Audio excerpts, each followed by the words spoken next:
L'objectiu del projecte és estudiar els impactes de la pesca d'arrossegament en fons marins profunds que estan ocupats per espècies bentòniques de gran interès biològic, perquè són espècies en perill d'extinció i que creen espais amb molt alta biodiversitat al voltant d'elles.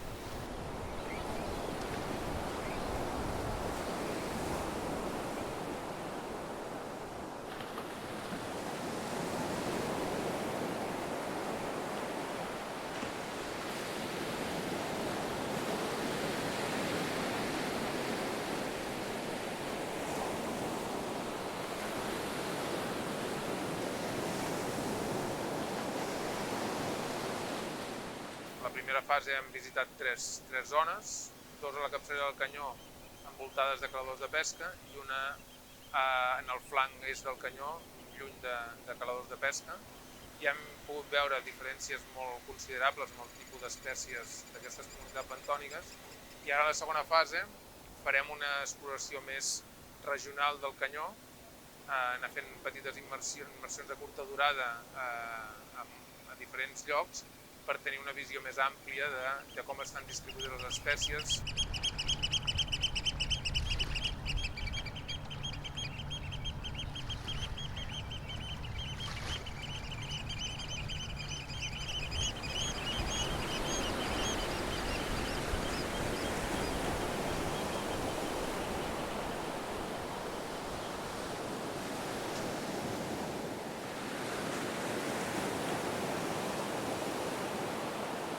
El que ens ha sorprès força del canyó de Blanes és que hem vist que a diferents punts del canyó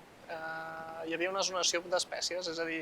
hi havia alguns punts que estaven dominats per colònies de coralls escleractinis, com l'Alofèlia o la madrèpora, però per altra banda hi havia zones que estaven dominades per gorgònies, com la Moriceides lèpida, que fins ara era una espècie que es considerava rara, però el que hem vist és que aquí és molt abundant. També, per altra banda, el que ens ha sorprès bastant és la presència de colònies molt grans de l'Eiopates glaberrimum, de més de 2 metres d'alt. Aleshores, a d'altres indrets del Mediterrani, colònies d'aquest tamany s'han datat que tenen edats de més de 1.000 anys. És a dir, si trobem individus tan grans vol dir que són poblacions que s'han mantingut ben preservades durant molt de temps.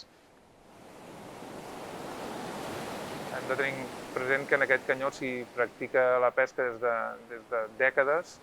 enrere i la pesca de palangre en particular també.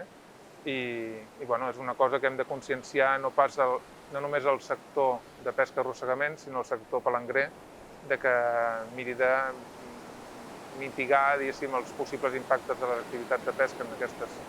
aquest tipus d'ecosistemes i que puguin perdurar durant força temps.